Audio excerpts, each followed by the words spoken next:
Hey guys, welcome back. BDCKR here. We're back with another video on the Blackest Hawkgirl Nightmare Challenge. This time we're going to be doing the entire bronze ladder. And you can see here, New 52 Flash has his damage and health max augmented. Didn't bother spending any crit damage or crit chance boosts on him, but this is really it. That's enough to make the difference. I know a lot of people find that the Nightmare All Bronze or Nightmare All Silver ladders are the hardest, and all it takes is some of the augmentations, which we're not using on others anyways, right? Yeah, because it's not as useful on anybody who you're planning on using an online MP play. But this is the exact perfect place where you might run into a little bit of difficulty if you didn't augment them and it doesn't scale. Yeah, because we've said from the very beginning, ever since the augmentation stuff came out, that the crit chance and crit damage boosts are sort of the most important ones that you're going to be using in both Survivor and multiplayer online play, because it doesn't seem to be part of the equation when they're choosing your opponents for matchmaking. Yeah, and this is, like I said, the exact perfect time. The only other time is if you're having issues in the single-player campaign. Oh, yeah, you're right. Yeah, but this is much harder than most of the single-player campaign anyways. Right. So for all the grinding that we do on Survivor, looking for, well, we got them now, but the legendary gear, but also for the crit augmentations, we've got a lot of damage and health stuff sitting around, so I know a lot of people wouldn't bother putting it on bronzes, but I think this is sort of the perfect chance for using it on bronzes and silvers. Yeah, and you don't need to put it on many guys, you just need to put it on the guys that you, like, always use. For challenge. See, now here's the thing, right? You don't want to put them, you see we've got it on New 52 Flash because we don't use them at all on Survivor or on multiplayer. Yeah. We're going to do Survivor, we use the Flash Prime, and we just, lots of other choices for bronzes that we prioritize. Because what you don't want to do is augment a guy in damage and health that you like to use in multiplayer. Because if you do, you're going to change the matchups that you get. The matchmaker's going to give you harder guys, and then it's going to make your fights a little bit more difficult. And then there's no real point. Begin. Right, yeah, so all you're doing is making, well, you might get a little bit extra in battle points. Yeah, but it doesn't you can bump up your battle bracket. Exactly. It's not like it makes your fight any easier. Not the way that crit augmentations or gear makes your fight easier, because it's not taken into account when you're doing the matchmaking. Yeah. It's almost anticlimactic, because as you're watching it, even with the progression that you make from the first fight to the last, I don't think it's going to get hard enough to be a challenge. Yeah, where the outcome's in doubt at all. See, alright, so here's the thing. New 52 Flash has the same fight mechanics as Flash Prime, and I think really all the other Flashes as far as their basic attack combos. And one thing that I've loved everything else about it. I love that it's fast. You just saw it right here. What I always hate is that his swipe combo, even if you knock out a guy on the first hit, none of the other hits will connect with the next guy tagging in. Yeah. So it always leaves him vulnerable to getting hit. And again, most of the time it doesn't matter. And if he could, I guess, sort of not exactly chain, because that's used for a different term, a different idea. But if he could potentially use if his last hit could hit the next guy, or he wasn't left sort of vulnerable to the next guy tagging in, he would be like the perfect basic damage dealer. Mm-hmm. Or at least for grinding. Yeah. Because you don't run into that issue as much the same way when you're fighting somebody of your own tier. There you go. So again, the last hit on his combo looks like it should, but part of that is because his swipe attacks are so fast that I guess the damage point counts before the tagging person makes it. Yeah.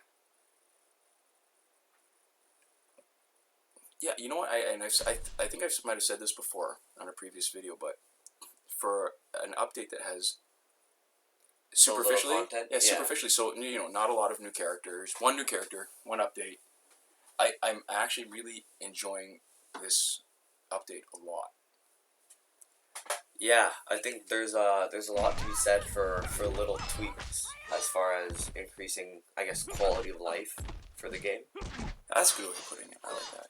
Yeah, Yeah, especially now that as we're nearing the end of the life for Injustice as a mobile game, right? Because they've announced that for sure they're going to have an Injustice 2 mobile game.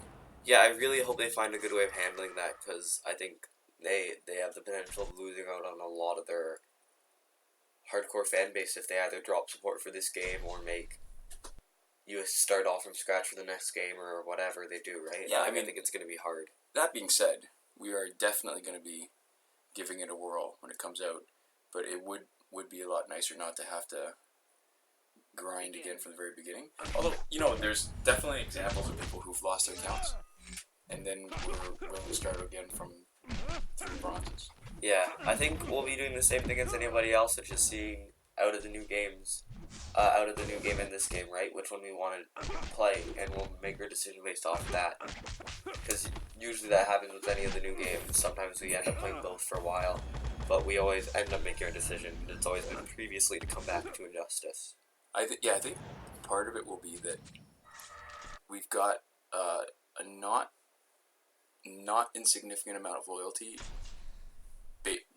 baked in because, I mean, they are DC superheroes, right? Yeah. I mean, I grew up with their comic books. Haven't read nearly as much lately, but there was, when I was growing up, there was always a different sensibility between Marvel and DC Comics. It was both in the art and in the, this is going to sound funny, in the lettering too. Like, there were just different things when I opened a book, I'd know one was a Marvel comic and one was a DC comic, even without knowing the characters or without looking at the cover. That's funny. So, did you have a preference towards one or the other? I knew, you know what? Maybe not. I mean, I recognize a difference. I mean, part of my earliest exposure to comics was way back when at the library. The local library had comic books, but they're never in sequence, and they had a bunch of randoms. And the ones that they had most likely had were Warlord, that Mike Grell did, the guy who did Green Arrow, Longbow Hunters. Oh, yeah. And Amethyst, and I can't remember who did those. And Amethyst was the blonde girl who did the magic in her own a separate dimension world. I guess they're both like that. They're both sort of separate worlds, right? Yeah. But I think at that point I already like Batman. I already like Superman. Mm-hmm. But I never got to read them a lot. And the same with like the big Marvel guys, right? Like at that point, if I ever got my hands on a Spider-Man comic or an X-Men comic, I was all over that. So it was not so much Marvel or DC at that point. It was just whatever I could get my grubby hands on. Yeah. There was a used bookstore. Maybe Try to keep up. it wasn't close. I mean, when you're talking Toronto, it was like a different part of the city. Yeah. But they had used comics, and I remember that they had Rom, the Space Knight. And Don't know who that is. I think a lot of people won't. I think he was from either the late 70s or early 80s, and it was a Marvel property, and it was like really, in a lot of ways, like bizarre. So they were these. My favorite DC version of that is Snowflame, the cocaine supervillain. Oh, who the heck is that? He's a official DC hero. He was or villain, I guess. And everything about him is just cocaine. His superpower is cocaine. He worships cocaine. His weakness is his addiction to cocaine. I thought you were gonna say his weakness is cocaine. When he's high, he's vulnerable. When he's high, he feels no pain and has superpowers, super strength and everything, and like pyrokinesis. And he can give people contact highs by touching them. He gave the Floronic Man a contact high while on cocaine. I would think that the Floronic Man would be not vulnerable because he's vegetable, right? But apparently that is the person that they have evidence that he has the contact high power. Because he died very quickly because he accidentally blew himself up by exploding barrels in his own hideout. So because he was really high on cocaine. And you said he's a pyrokinetic. Yeah. So he makes flame. Yeah, which is why it's called Snowflame. So he can basically, he's basically his own He's only his own crack pipe. I guess He can generate cocaine and smoke himself, and I guess make everybody around. He wouldn't even need the contact. He could just generate enough, like aerosolized cocaine, to get everybody around him high. Well, I don't know the specifics of it. I just find him really, really entertaining. That's hilarious. Yeah.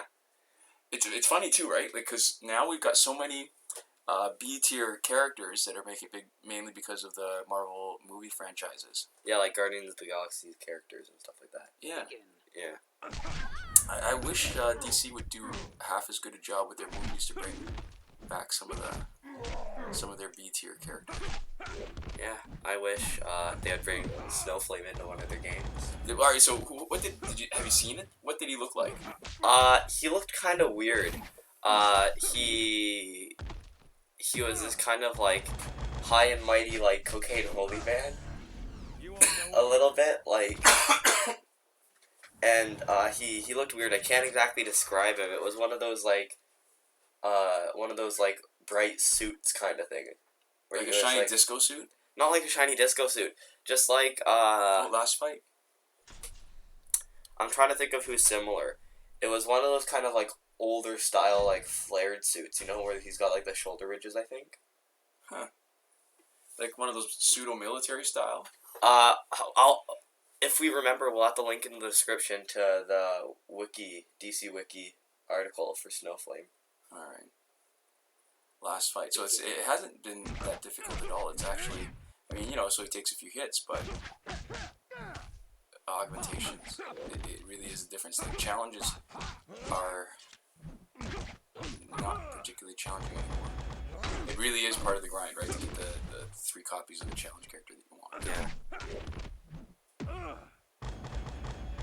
Or to get that as many as you have time to do if you're using the challenge reset. Ta-da! So there we go. That'll be the video for today. Thanks so much for watching. We'll see you guys next time. Komoda.